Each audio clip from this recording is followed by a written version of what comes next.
The Tom Woods Show, episode 1674. Prepare to set fire to the index card of allowable opinion. Your daily dose of liberty education starts here. The Tom Woods Show. Folks, by now you've probably noticed that news about the virus is almost always fact-free hysteria these days. So you need my brand new free ebook, Your Facebook Friends Are Wrong About the Lockdown. Go pick it up at wrongaboutlockdown.com. Hey everybody, Tom Woods here. All right, we're talking about the South today. This is going to separate the men from the boys. You will not find a voice anywhere within the precincts of official libertarianism that will ever have a kind word to say for the South, because all of them are cowards. All of them want to say things that, maybe you're a little edgy here and there, but definitely nothing that'll get them in trouble with the New York Times. Oh, they would die 1,000 deaths before that. So they'll make sure you know that price controls lead to shortages and free trade is better than tariffs and all these sorts of things we all know, we've all heard a million times, and that are perfectly safe and that won't get their lives ruined. They're great on that, but on anything else, well, forget about it. They'll be on the other side, shrieking and screaming and calling people the same names that the New York Times calls you. This is my experience with these people over and over again. And then you try to engage them in conversation. They don't know anything. They don't know anything. So it is not like I'm looking at them thinking that they're maybe in some way morally superior to me or they've really stuck it to me. I look at them and say, these people are vacant between the ears. So I got Brian McClanahan on here. We're going to talk about how it is that George Floyd dies at the hands of police in Minneapolis, and everybody wants to take this out on the South, or that's at least a big part of the agenda. We have not cleansed the South enough. That's their response to something. I mean, it's like we're going to go to war with Iraq after Osama bin Laden attacked the towers. You know, I mean, okay. You'd think you want to keep your eye on the ball. But anyway, so you get nothing but grief having a good word to say about the South. But in the old days, libertarians weren't always like this. Official libertarians, anyway. Liberty Fund, which is the amazing place where they republish old classics in affordable editions and usually quite attractive editions. Liberty Fund released the Southern Essays of Richard M. Weaver, which is a terrific book by a very important person who makes all the folks in the official libertarian precincts look like intellectual pygmies. You compare them to Richard Weaver, it's laughable. They also released a collection of writings by, wait for it, John C. Calhoun called Union and Liberty. Huh. But gee, didn't you know Calhoun's view on slavery?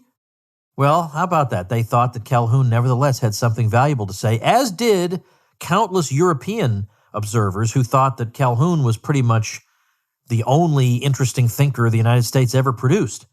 And there's a lot of value if you read him. None of these people have read him. So I thought today's a good day to bring Brian back on. And by an interesting coincidence, Brian is the author of a brand new book on the South and trying to carve out and explain what the Southern tradition really is all about, not the crazy caricature you get in the media and from the alleged experts, but in reality, what is the Southern tradition really all about? So the book is called Southern Scribblings by our guest, Brian McClanahan. Brian, welcome back. Thanks for having me, Tom. I really appreciate it. I'm glad you put out your version of my book, Real Dissent, which is, I'm sure, not what you had in mind, but it's the same sort of thing. You've written so much over the years in so many different places, and it would be nice to bring it all together, especially because there are common themes, and so you can arrange it, organize it in a way that's helpful for people. And I really feel like, even though I think I've got a couple of books that make original contributions, I have other books that I think popularize some knowledge people need to have, and that I sat down and wrote as start to finish from scratch projects. Actually, Real Dissent is my favorite among my books because it's a sampling of all the sorts of themes I've talked about, and it's really punchy because they're shorter pieces, and when you're writing a longer book, you tend to become ponderous in spite of yourself. So this is perfect. This is exactly what the times require. So that's not even a question, but you can respond however you want. Well, what your listeners need to know is I was really going to title, actually, my first title for the book was Real Dissent. There you go. Yeah. No. Parentheses, yes. Not this bullshit from Woods, right? Yeah, so that was the first title. There's a funny story behind that too. When I was in when I was an undergraduate and I was working on Delaware, which, my advisors in undergraduate worked on Maryland during the war. So when I was working on Delaware, people used to tell me his book was entitled The South's First Casualty. And so people used to say, you should name it The South's Real First Casualty, right? So you could, but anyways. Yeah, no kidding. So I wanted to collect, as you said, everything that I'd written over the years on the South, because, looking at what's happening right now, it's so timely. Of course, this has been years in the making, but how many things do you see? You just pull up any news site. Well, this is we're going to tear down this, we're going to do this, we're going to take down this symbol, to change this name, whatever it is. And it all has to do with the South. And so the question is, first of all, what do all these things have to do with the South anyways? And why are they going after this stuff? And of course, as early as 2000, well, even before that, 2015, when you had all this really get ramped up, I was interviewed for the Christian Science Monitor, and the interviewer smugly said, well, why is it you're so against these monuments? Shouldn't we just take them down? And I said, well, look, what happens then? Where do you go? Of course, you're going to go to the founders. They're next. And he didn't believe, no, that's never going to happen. Well, look what's happening, right? Caesar Rodney was taken out of Rodney Square in Wilmington. Caesar Rodney. This is preposterous. But when you look at this book and all the things that I put into it, it's not just the defense, of course, of monuments or symbols, but also the principles behind the Southern tradition. Why I think it's still valuable in America today. Things like political decentralization. When you look at issues of incompatibility between Americans, which we see on a regular basis. Why aren't we talking about decentralization? Why is this thing such a bad word? We say nullification or secession or these things. Well, not everyone thinks that now. And again, it's my contribution to that conversation. And I wanted it all in one collection so people could just go get it and they could go read through it. And all the essays are shorter, they're punchy. I've got a couple of longer essays in there, but most of them are 5 or 6 pages, not long. And I hope that people really enjoy reading them. Let me give you my uncharitable reading of why at least some people are jumping on the hate the South bandwagon. And let me give you a little sneak preview of where I'm going with this. It's not that they did an impartial survey of the literature and concluded that the Southern tradition has nothing to be said for it. Okay, that has nothing to do with what's going on now. I think for some people, and here I'm thinking about just the average person who doesn't want to get in trouble, libertarians who want to signal to the world that we're not like those bad libertarians over there. We have all the approved opinions. We just want free trade. That's where we disagree with the mainstream. Whatever. I don't know what these people. But here's the thing. To go along with this narrative of, well, slavery is the only real thing in the Southern tradition.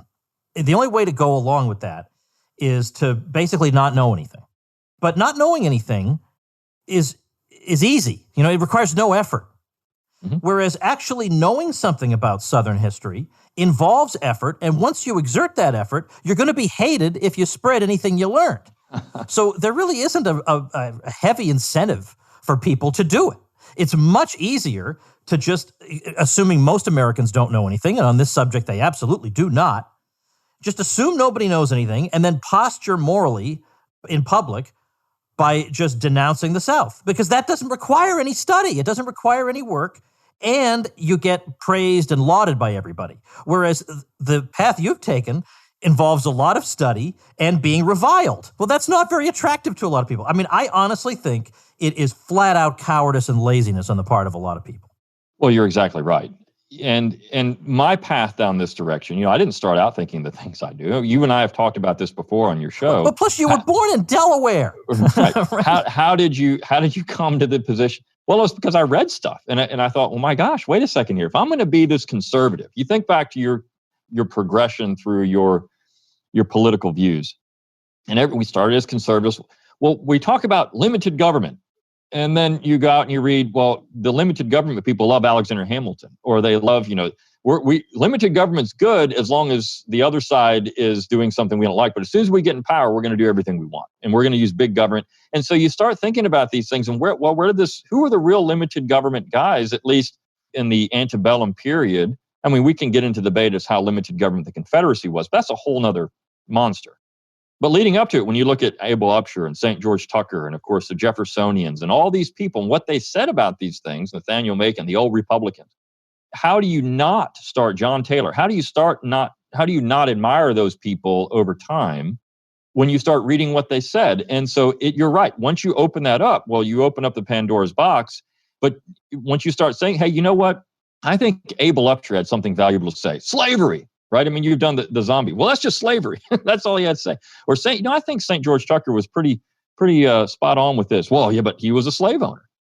So, I mean, you're right. You can't say anything because immediately you're going to be painted as, whatever. You might as well just be a Nazi. I mean, as you've said on your Twitter account, if you went out to get a haircut now, you're a Nazi. Well, if you say anything pro-South, you're definitely a Nazi. I mean, there's various degrees of Nazis. And it's just so stupid. We live in such a stupid time that it's difficult to navigate this. And of course, I get a lot of people telling me I'm stupid all the time because of things I say. But yeah, but they think you're stupid because you aren't repeating the right. 2 sentences worth of knowledge that they think they have. Right. And that That's makes right. you stupid. Don't you read the news? Everyone is saying X and you're saying Y. You must be stupid. No, I actually think it's the opposite for that exact reason. Incidentally, I'm reminded of what Eugene Genovese said. Now, he's, I forget when he died, but it was some years ago. He was a great Southern historian, had been a Marxist for most of his life, then toward the end of his life, more or less came to his senses. But he said 2 things that I want to cite. One, he said, when you go to some small Southern college in the middle of nowhere and you start talking Southern history, they're going to call you on every misplaced semicolon. He said, but if you go give a lecture before the Ivy League, don't worry about it. Nobody's going to know anything. Those are his exact words, And that is, of course, very much true. Well, then the second thing that I want to quote, now this may be from his book, The Southern Tradition. I can't remember what the source is, but I've quoted it in my own stuff. And he says that of the 5 Virginians who made the greatest intellectual contributions to the strict constructionist interpretation of the Constitution, George Mason, Thomas Jefferson, John Randolph of Roanoke, St. George Tucker, and John Taylor of Caroline, only Taylor could be described as pro-slavery, and even he regarded it as an inherited misfortune to be tolerated rather than celebrated. Mm-hmm. Well, how about that? So, right. But if you are to defend the ideas of these men, as I have, well, it's open season on you, right? Obviously, you want to enslave people and all the rest. And the thing is, I know that when people do this to me and you, they think they're really sticking it to us. But honestly, when you talk to me like that, I just think you're an idiot. You're not, I don't feel wounded in any way. I just say, what an idiot. I just move on. Well, it's self-righteous delusional disorder. I mean, these people are delusional. And they think that, I brought it up, there was a guy that was, trying to pepper me on an email. And usually I don't engage, but this guy was particularly obnoxious, so I had to respond to him. But he couldn't he was a Vietnam vet. He couldn't understand that what he was attacking me for, it seemed to be, had kind of this streak in him where he was, questioning Vietnam, but he couldn't see that they're the same. I mean, what he was attacking me for was saying, well, the South had something to say about imperialism, but they're just, these people are just evil. And he couldn't understand that the same ideology that drove that war on the South also drove the war in Vietnam. And so they don't get it because they're just been saturated with nationalism. And there's so many things going on here that are working against us. I've said on my own show, it's like you're standing in front of Mount Everest and somebody says, go climb that. And all you got on is shorts and flip-flops and you got to get to the top. It's really hard. But I just couldn't be me if I didn't do it. And, there's a calculated risk in all of this. This is what I think about things. And so, I wanted to, again, put it into a collection of essays so people could read it and digest it in a way that they don't have to go look for all these things over the internet or, try to find them on their own. Yeah, obviously, I could save myself a lot of grief by just not touching these subjects. A lot of grief. Right. But it's like I'm not going to sit in that 1984 room and let them shine a light in my eyes and tell me 2 + 2 = 5 and make me repeat it. I'm just not doing it. I don't care what that means for me. I will not do it. And the sort of people who come after you and me are people who, they have no idea what that's like. Absolutely no idea. And I was just saying the other day, we're dealing half the time with people who are affirmed in their views everywhere they turn. Mm-hmm. Entertainment, academia, the political class of almost both parties, by and large, every news source, everywhere, they're affirmed in their ideas. And half of them think they're oppressed. And I guess my view is try walking a mile in my shoes where you feel despised and loathed in your own country. Yeah.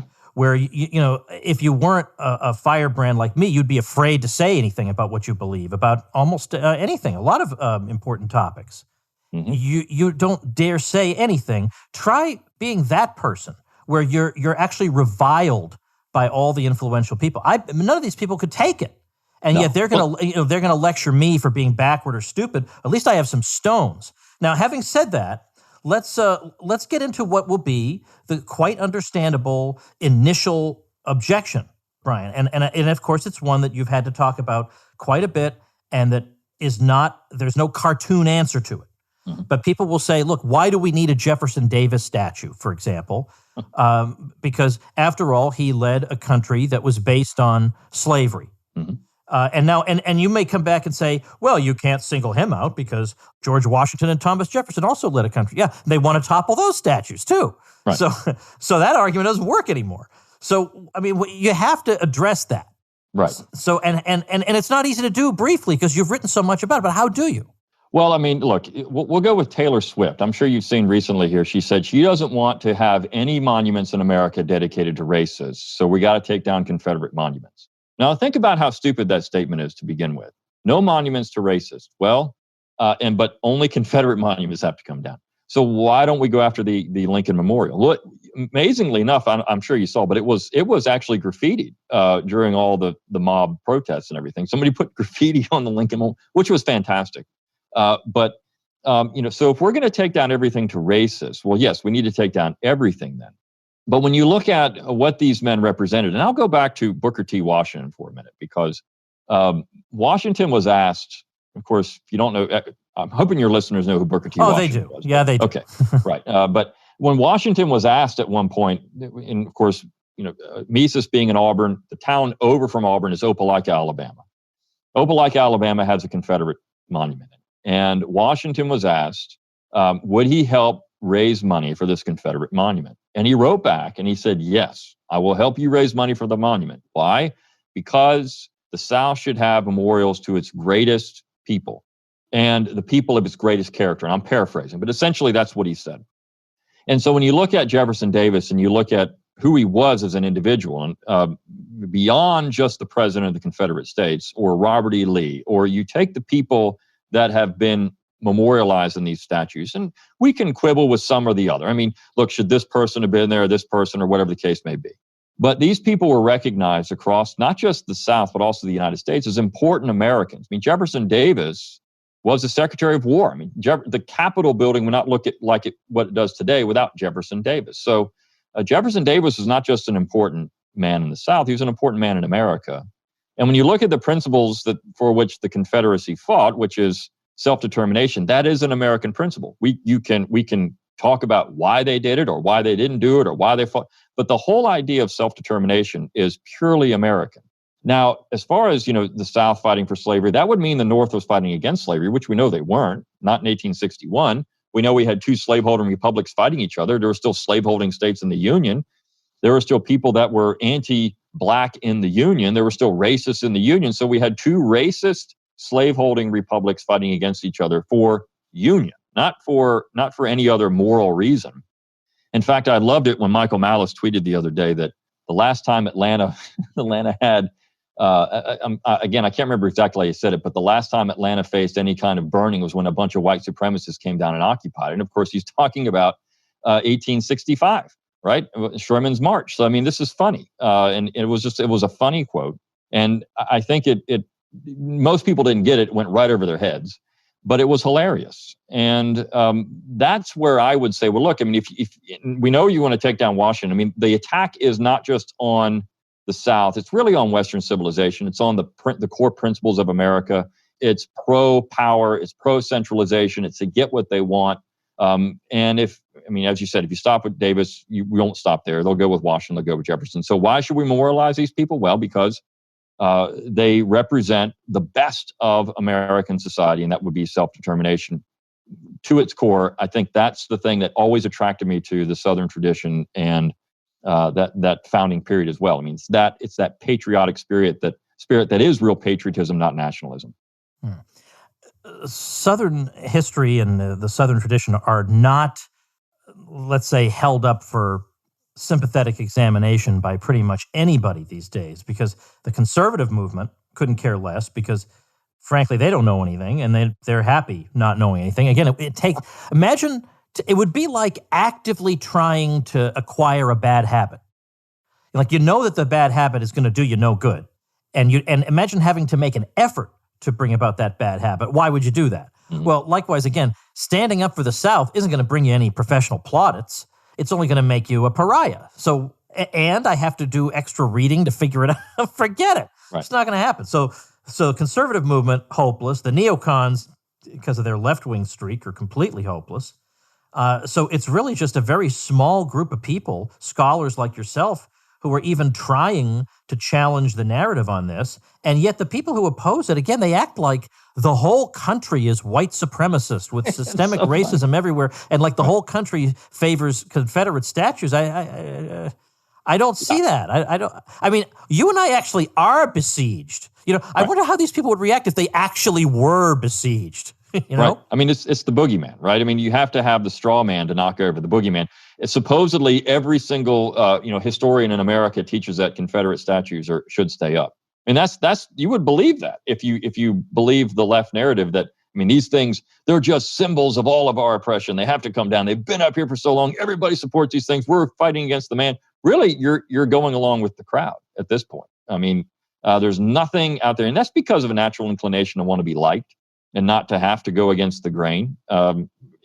You're right. I mean, why would you do these things? I guess maybe I'm just stupid because I thought that, well, I mean, this is what we're supposed to do. We're supposed to go out and read primary materials, supposed to think about what these people actually said and understand that if we take this moral judgment on these individuals, we have to do it all throughout history. Do we say the same things about Aristotle? Most people will say Aristotle, but they never read politics. If you've ever read politics, half the book is about slavery.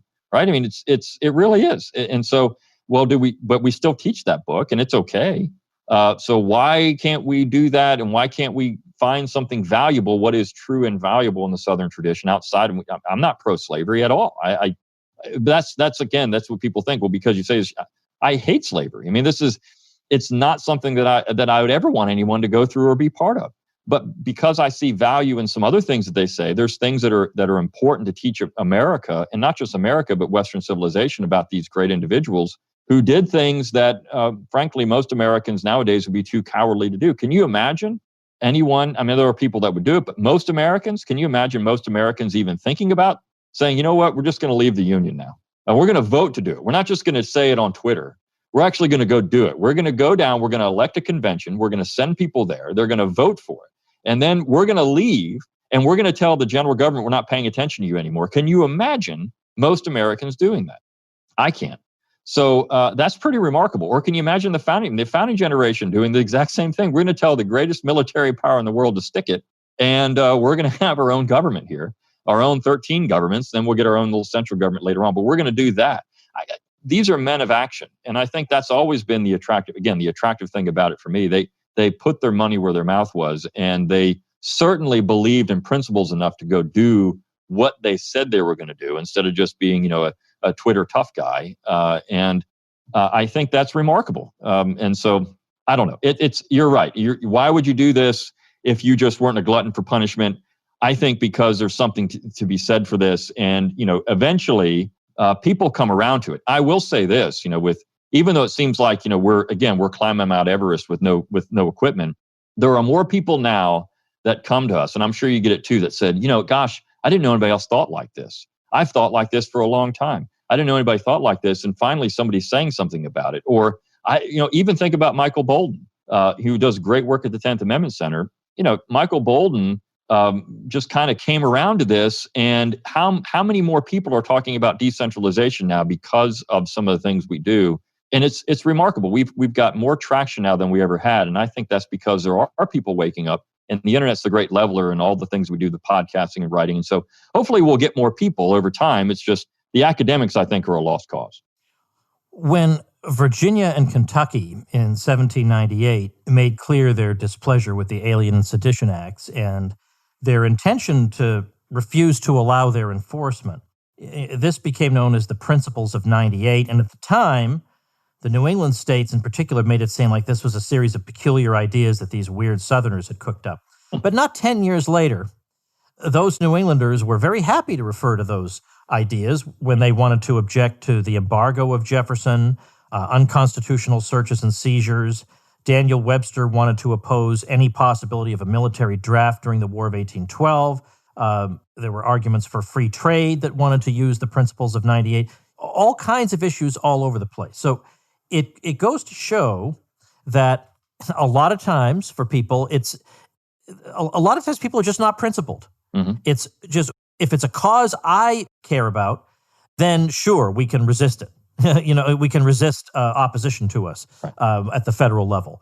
But if it's your cause, like standing up to the federal government that wanted to throw journalists in jail, well, the New England Puritans will tell you that you can't have that. And likewise, this has been the case, like, for example, with the lockdowns. Mm-hmm. Well, we think you need to stay in your house for these various reasons.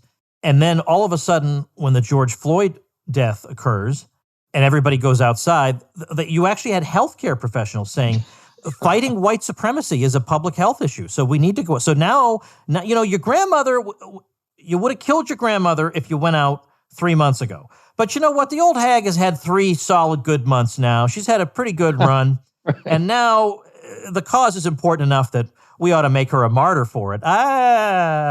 So in other words, even progressives deep down, there are some of them who believe in the idea of self-determination and local self-government. Look at what's going on in Seattle. Look at what went on with California, with some of them talking about secession after Trump got elected. We all favor systems where we feel like we have more of a voice. Right. Everybody feels that way. So how about saying, well, you know what? Maybe I have something in common with those people I've demonized and caricatured my whole life. Maybe this is a time for us to have a meeting of the minds. Would never, ever occur to them. No. Well, I mean, I look at Kirk Sailrite, right? Kirkpatrick Sale is a leftist, but he's a good leftist. He's the best of the leftists. Right. He's someone that says, you know what, we disagree, but we can just disagree separately. Hello. You can have. Why are you forcing people into this union that doesn't work any longer? And when you talk about George Floyd, I mean, the question is always, first of all, that happened in Minnesota. What does that have to do with Alabama? My first statement was, my gosh, there are racists in Minnesota. I never knew because you would only thought it was only a Southern problem. Right. So, oh my God.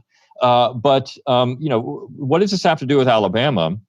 Is this not an issue that Minnesota can deal with on its own? Looking at the issue of police powers, and I'm sympathetic with this stuff. I mean, it was a horrible situation. But the response has been this pogrom just on all things, traditional, because that's really the agenda. And, you talk about the staying home, and my father died March 5th. We didn't get to have a funeral because he died, and then COVID hit a week later. His funeral was canceled. We haven't had anything. But I can go out if I just say it's a protest. I guess we should just call it a protest. And therefore we can have you could say it was a protest against the Grim Reaper. All right. That was what the funeral was. We're going to have a protest, and everybody's going to get up there, and we're just going to protest whatever we want to protest. So we could do it that way. But a lot of people are suffering with this, and it's all about power and authoritarianism. And you're right. People are inconsistently consistent.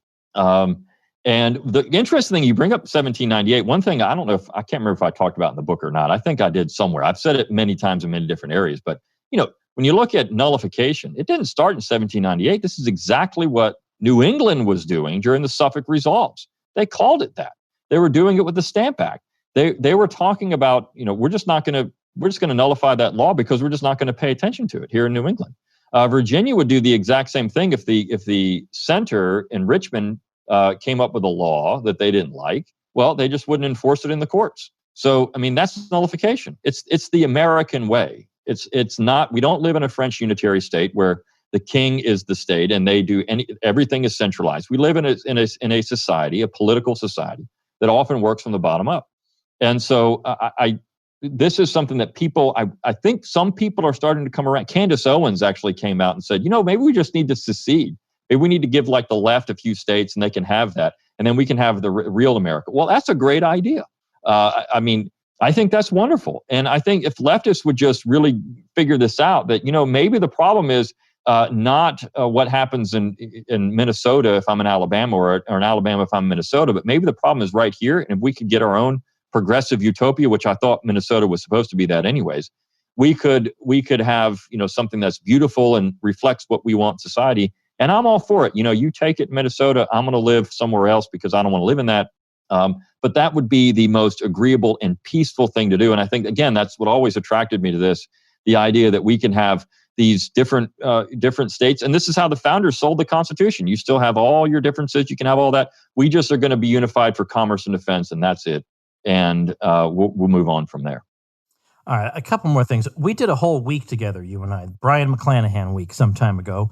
And those episodes, along with all your previous appearances, will be linked on the show notes page, tomwoods.com/1674, in case people think, well, they're not getting into as much detail as I'd like. We did a whole week together on this, folks. There's more detail than you could possibly want in those episodes. But having said that, there are two more things I want to bring up.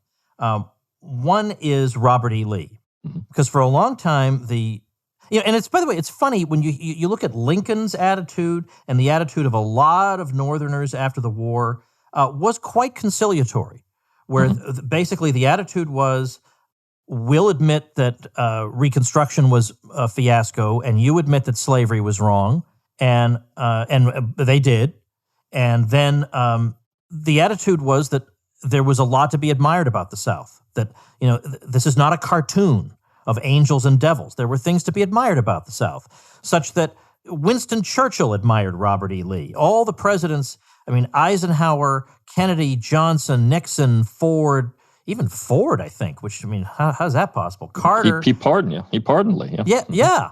Reagan, all the way down to Bill Clinton.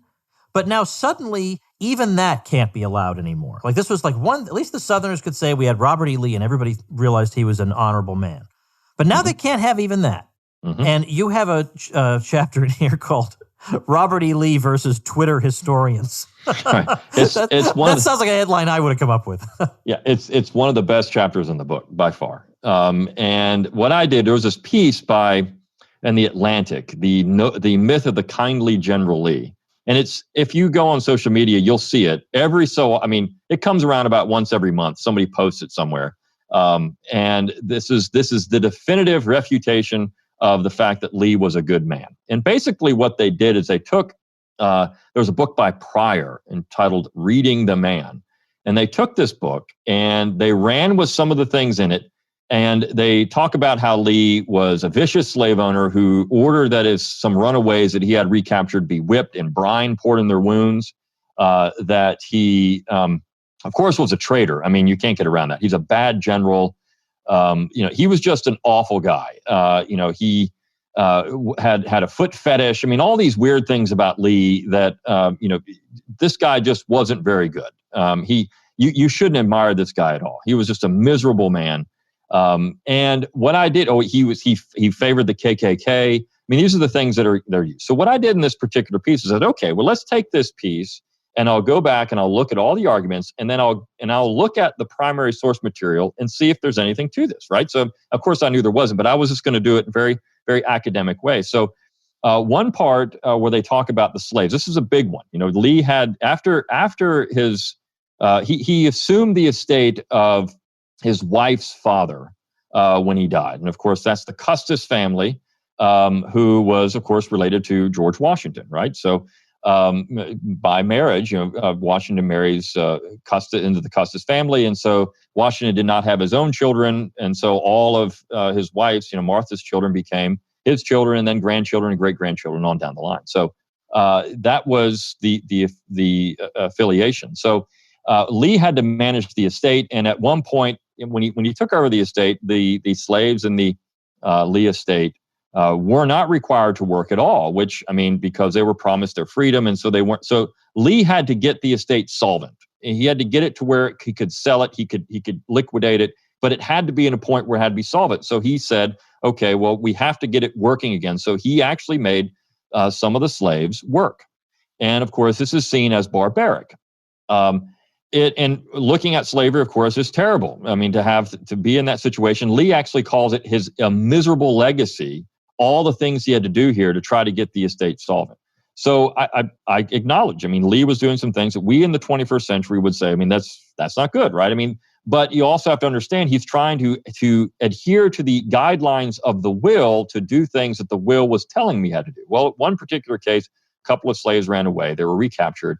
And years after, I think it was 1866, there was an abolitionist newspaper that published an account of one of the slaves who chronicled that Lee had them whipped and brine poured in their wounds. The problem is, even Pryor admits, they can't verify this. I mean, they can sort of verify it, but they can't. I mean, if you were whipped so severely and brine poured in your wounds, you'd think you would have scars. The slave in question never had scars. I mean, there's all kinds of things where you scratch your head and say, okay, did it really happen?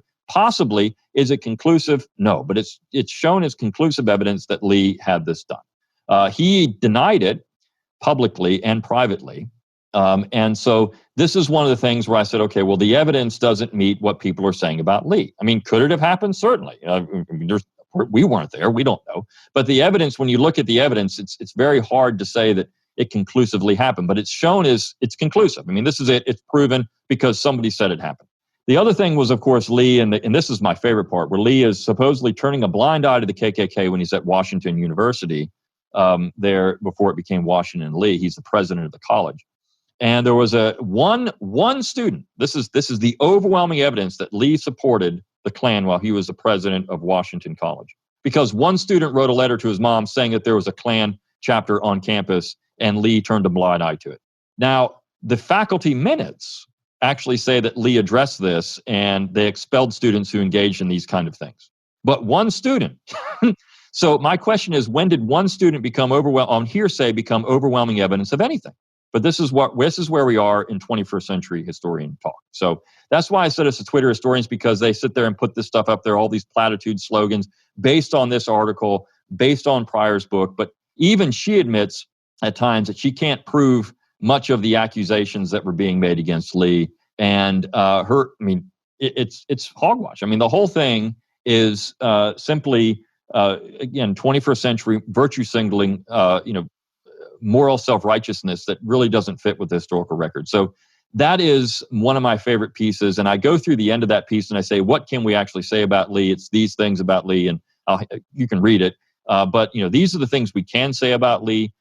These are the things we can't say conclusively about Lee. And I think at the end of the day, when various across the generations, great people have said Robert E. Lee was a great man, I think that's who we should listen to more than the Twitter historians who run their mouths. Like I said, the Twitter tough guys out there. Yeah. None of whom really impress me in any way, intellectually, in any way. All right. Finally, one thing I want to say about that, the person I quote some tweets in there, right? The guy that I was quoting, he blocked me. I didn't name him because I know him personally. I didn't name him. I didn't want to embarrass him that much, but I never addressed him. Never talked to him. I haven't talked to him for years. But I went to go look at his feed and he just blocked me. So that's just cowardly. I mean, I'm sorry, but that's cowardly. Yeah, no kidding. All right, last thing is, we've talked a bit here about the Southern tradition, and it's unfair to say that the South is slavery and nothing else. We did do an episode, you and I, Is There Anything Valuable in the Southern Tradition, it was called. So we have an episode-length answer to this question, but I feel like for the sake of completeness here, we should tackle that. What does, let me put it the way a third grade teacher might have put it to you. Brian, what does the South mean to you? Well, there's another piece in there that I really like, and it's entitled, That's What I Like About the South. And you go back to the early 20th century, and I love music. And so when you look at the early 20th century, so much of American music, popular music, was focused on having at least a song or two about the South. And there was a great old song entitled That's What I Like About the South. And it's fun. And you look at the people that were writing these songs, many of them were African American, many were Jewish, and yet they're writing these songs that are laudatory of the South. Well, according to the modern narrative, that shouldn't happen. You shouldn't have anybody besides these evil racists writing songs about the South, but everybody did. Why? Because the climate's great. The people are nice. The food's great. The music's great. The culture is great. And I think that, for me, and, I know you because you lived in the South too, and people that come down to the South have this preconceived notion as to what it's going to be like. And they get here and they're surprised. Wait a second here. I thought it was going to be like this because this is what everybody's told me, but yet it's not like that at all. And when you look at things like the African diaspora, the African American diaspora after the war, when many Black Southerners moved out of the South and moved into northern areas, it's actually working the other way now. If the South was so bad, why are so many African Americans moving back into the South? Well, because it's better than Detroit. It's better than so many other northern cities. Chicago, coming back down here where it's a little slower pace, the crime's not so bad. It's better. So you have this beautiful part of American culture that, look, any major form of American music is Southern in origin. There's other than, I think it's polka is what I've been told. Only polka. Now, who even listens to polka? That's so. I'm sure you're going to have one listener that says, "I listen to polka," but polka is. Half the comments section now is going to be about that. So I'm sure that somebody will say, "Well, I'm sorry if I offended you about your polka music. I'm just not a fan." But polka is one. But almost every major form of American music. You think about literature. You think the greatest, until recently, the greatest director of all time was D.W. Griffith, right? He was considered as a pioneer. You could talk about Griffith. Now you can't because he produced films that are politically incorrect. And of course, we just can't talk about that anymore. But see, it's because of this idea that you can't separate things from, you can't separate deeds from words from action, this kind of thing. So Griffith was a fantastic director, pioneering. In fact, it wasn't just always pro-Southern. He also did a film on Lincoln, which was very good. So you have this, because he had a film that's just so vile to most people, you can't say anything good about Griffith. Interestingly enough, did you ever listen to Smashing Pumpkins? I know of them, but I never listened to them. Okay.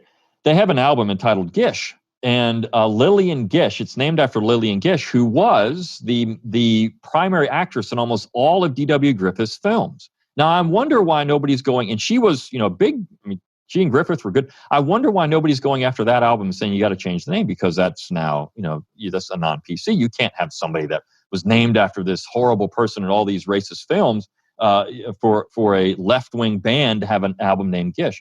So, look, the South offers so much to American society in terms of culture. And of course, politically, we've talked about it several times on this episode, decentralization, the principles of self-determination, these type of things. There's so much to admire and like about the South. But if you just live in a world of platitudes and slogans, you're never going to get beyond, as you say, the 3x5 index card of allowable opinion. Once you just just scribble off the side of the card just a little bit, it opens up a whole world to you. If you're really intellectually curious, you should be looking at Southern history and Southern society and what it can really offer. Americans for years thought it was the exotic other in American society. It was something that was different. I tell a story. I had a guy email me one time. He said he had some Chinese businessmen come over. He was in Texas, and there was back in the 80s. This was an exchange program they were doing. And these guys couldn't even speak English, really. And they came over here. And you think about China in the 80s, it's about 1984. You think about China in the 80s and what it was. It was still very repressive. And they didn't even know where they were in Dallas. They didn't know where Dallas was on the map. But the very first thing they said to him, and he said, all right, what do you want to see? Here you are in Dallas. If you were in Dallas, what would you want to see? If you were touring, if you went there now, you've never been there before, what would you want to see in Dallas? If you think from an outsider, what would be one important place to see in Dallas for you? Oh, well, for me, probably the site where Kennedy was shot. Right. If you're most Americans, that's what you're going to think. Well, I'm going to go where not these Chinese businessmen. They wanted to go see the statue of Robert E. Lee. That's what they wanted to see. That was everything to them. Because why? Well, he represented the South. And so you think about all the people that would come to the South and want to see these Southern monuments and Southern. Do you go? How many people go to the South and they want to see a plantation home? This is what they want to see. It's something. It's like when you go to Greece or you go to Athens or you go to Rome. You want to see the ruins. You want to see the civilization. These are things you want to see. And I think that when people get off that index card and they start looking at these things, there's so much beauty in the South. And it's amazing to me why they just are so intellectually dishonest or so closed-minded they can't just do it for a second. If they did, it would open up just a wonderful world to them. Well, the book is Southern Scribblings. I'm going to link to it at tomwoods.com/1674. Written by Brian McClanahan, our guest today. And of course, you should listen to the Brian McClanahan Show. Brian has a podcast. He's got a crazy life right now. I guess I probably won't give the details, but you have a lot going on right now. And yet somehow he still produces all the stuff he produces. It's astonishing. He does very important work. I'm delighted to say that Brian is among the faculty at libertyclassroom.com, which you should go and avail yourselves of.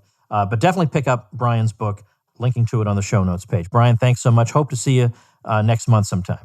Thanks, Tom. Appreciate it. All right, folks, that's our episode for today. Check out Brian's book. Check out my free ebook, Your Facebook Friends Are Wrong About the Lockdown. You can find that at wrongaboutlockdown.com. Or if you're in the United States, you can also text the word lockdown to the number 33444 and get the ebook delivered to you that way. Doesn't cost you a thing. Thanks for listening, everybody. See you tomorrow.